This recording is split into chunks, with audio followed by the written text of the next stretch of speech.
Hello, ladies and gentlemen. Welcome to episode 1 of MakTalk from the UNC Esports Club. My name is MacDewey, and joining me for the first interview of the spring semester is none other than the one and only Romi Baba. How are you doing today, my guy? Pretty good. How are you? I'm doing fantastic, man. So happy to be joined with you here today. Would you take a second for the UNC community who doesn't maybe quite know you yet? Do you want to take a second to introduce yourself? Yeah, so my name is Romi. I am a junior at UNC. I'm majoring in computer science, minoring in PPE. Okay.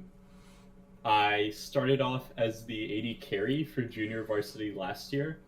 Since then, I role swapped to top lane over the summer for varsity, and then I am now playing support for varsity this year. You're now on support. Okay, cool. Yeah, that immediately kind of leads me into what I wanted to start asking you about, because you've been all over the place. I remember watching you pop off in the ADC role, and then Alan left the top lane, started being president and doing big boy stuff. So I'm curious, do you want to talk me through what it was like role swapping? I remember seeing your Jace top a little bit, especially during the Game Fest tournaments kind of pop off, and now kind of what it's like being in the support role. Yeah, so probably the biggest difference between ADC and top lane for me, obviously they're like opposite sides of the rift. Yeah. And to me, they're pretty opposite in terms of playstyle as well.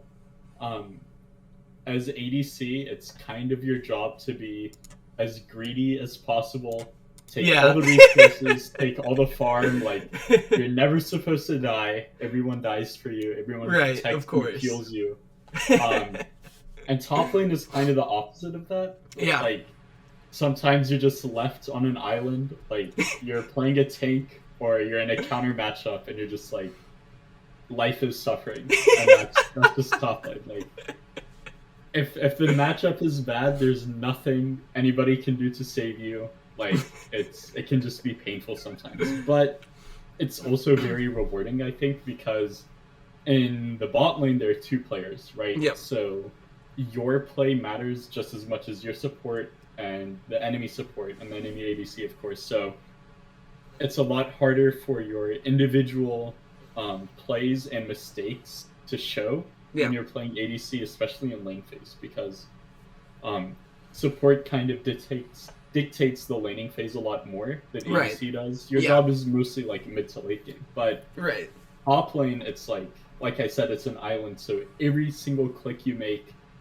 every mistake you make matters. Every mistake the opponent makes matters. And it's a lot more rewarding, but a lot more punishing when you do mess up. But I did enjoy that aspect of top lane because it's a lot more. You focus on your own play a lot more when you play top lane. Interesting. So now going into support, what kind of champions can we expect to come out of the Romi support? So before I played ADC, I was a Thresh OTP. A Thresh Prince, dare I say? Yeah. Yeah. That was like my favorite support.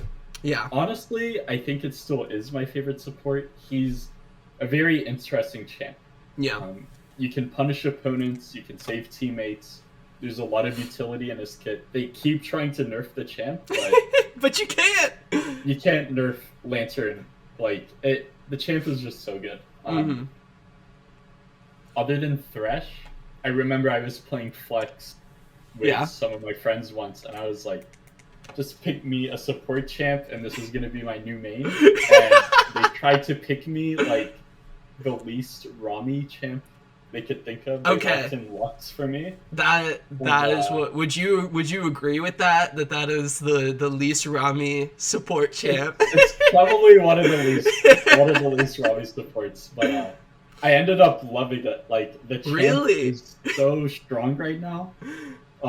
She just does like an absurd amount of damage. Yeah. So Thresh and Lux are probably the top two for me. I'm also enjoying Rakan quite a bit. Okay. I tried the new. Did you learn from Robert at all on the Rakan? A bit, yeah. I would say my main like role model for the support role is probably Hilly Okay. from Fnatic in EU. I watch a lot of his gameplay. Um, so What's probably has anything stood out? Like, or even outside of things that have stood out, has there been anything that you've watched him do that you're like, okay, this is what I need to do in game? Like, this is what I need to try to add to my game and implement. And have he's you? just he's very confident. Like he Yeah. knows that if the lane opponents like use two abilities and they have no cooldowns, like even if he's playing like Janna or Zillion, he'll just walk up and start hitting them. Like if he knows that it's his turn to punish the opponents, he Yeah. has no issue doing that. He's a very, very like confident player, and a lot of the time, it leads him to look like he's inting, which I fall prey to a lot as well. I Right. definitely tend to run it down sometimes, but definitely the confidence is the main thing I've learned from him. Okay. Yeah. Talk to me. I'm curious a little bit. We see kind of, I think obviously you have a lot of experience playing not only in CLOL, but watching and playing League. And I'm curious kind of the mindset for you and the team going into this season. How do you want to make an impact in CLOL in the support role? I think our biggest strengths as a team are probably in like the ADC and mid lane position. Okay. And as as a support, it's kind of weird. I tell my friends this all the time. Like, Yeah. generally people are like, "Okay, you're the ADC's lane partner." That is not true. You are Right. a lane partner with your ADC, your jungler, and your mid lane. Like, you are everywhere as support if you're playing properly. So, our strat for CLOL is it's going to be a bit chaotic, but a lot of it is just going to be like random roams and stuff from me, like hex flashing over Raptor into mid lane is one of the favorites that we have so far. Okay. How has I know for the past couple years that we've seen UNC, especially kind of in League of Legends, I feel like work towards taking what I would consider kind of that next step into working towards not only kind of being more consistent, but also approaching the game in the right way. And a big part of that has been the help of Coach McScragg coming in Right. and helping the team a little bit. How has he helped the transition for you into the support Definitely. role? Yeah. Yeah, I mean, as a coach, you have to have at least a basic understanding of all five roles. And he definitely helped me a lot understand how I should change my play style. Yeah. He definitely helped me a lot when I moved to top lane. Okay.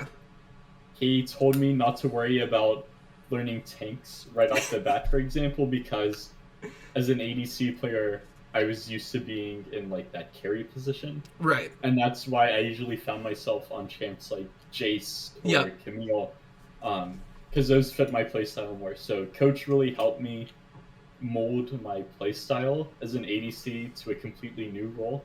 Mm-hmm. And it's happening again with support because there are more passive supports like Lulu, Yumi, etc. And then there are the more aggressive ones. There's Right. the Pyke, there's the Alistar, there's the Rakan. Yep. And he's definitely helping me like figuring out how to play my style in a completely new role. So he's definitely played a huge role in that. Cool. And has he kind of given you guys? It's a pretty new roster, right, for you guys this year. Yeah. What was it like, kind of figuring out like your identity for how you guys play with each other? Do you guys feel like going into? I mean, game one's tomorrow against the Citadel. Not the biggest game. Nothing Right. you're too worried about, but overall, I think do you guys feel confident understanding who you guys are as a team headed into week one? Yeah, so that's definitely something we struggled with at first. Okay. So obviously, we know I role swap to support. Steven used to play jungle. He played support for a bit, and now he's back on jungle. Mm-hmm. and Joe recently swapped to top lane from mid lane. So a lot of our early struggles as a team figuring out our identity was also found in players figuring out their own identity as a player, Right. not just as a team, like figuring out how do I want to play this role, like what champs am I going to play, how do I play this role, what's my job. Yeah. But as the weeks have gone by, I think we figured out a general style for how we enjoy playing. Okay. I shouldn't go like too into it, probably. Right. No. Like, whatever. But we're definitely starting to figure out that style. I think all 5 of us are pretty aggressive players. Okay. So in general, that's our style. It's like we like to have a strong, aggressive approach to the game, which is like something I really enjoy and something I'm trying to encourage and coaches trying to encourage. Going to a little bit back to the bot lane, I'm curious about the kind of synergy between you in the ADC for this season. I feel like way long ago the synergy between bot laners was like so emphasized. You had like Sven Mithy, Double Lift, Afromu, the great ones, and now everyone's been like swapping around, and I feel like those bot lane dynamos aren't as like popular in the pro scene as they kind of were previously. What's it been like for you to kind of learn about, I mean, you especially have an experience as an ADC player that might have helped the transition, but as I'm wondering, like, how much duo Q did you guys throw in before the season started? What was it like kind of figuring out? 'Cause it's honestly like a dance between you guys in the bot lane, right? Making sure nobody goes too far ahead. What was it like figuring out how to tango? So we definitely did have to play a lot of duo games to figure out like synergy, champ pools, all that stuff. Okay. But something like you mentioned that really helped me is the fact that I have played ADC before.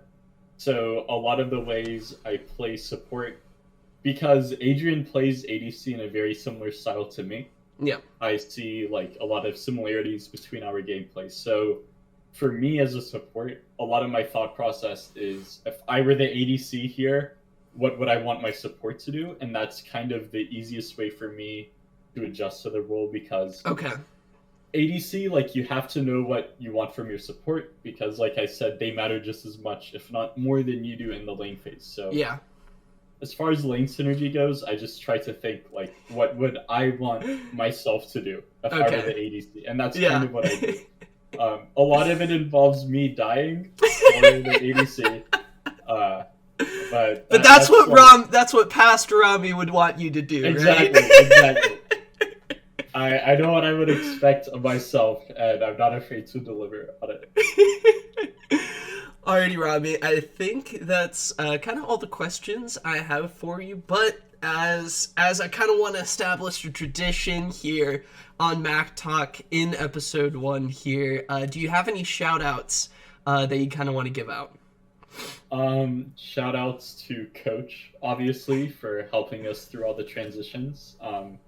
Shout out specifically to Joe and Steven for the role swaps. I know it's very hectic, speaking from personal experience, to go back and forth between roles.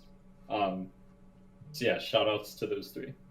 Awesome, Romi. Well, thank you so much for joining me in our first little rendition of MakTalk. We can't wait to start casting some of your games in the studio and bring the hype on stream. So definitely looking forward to this season, and thank you so much for your time. Awesome. Thank you.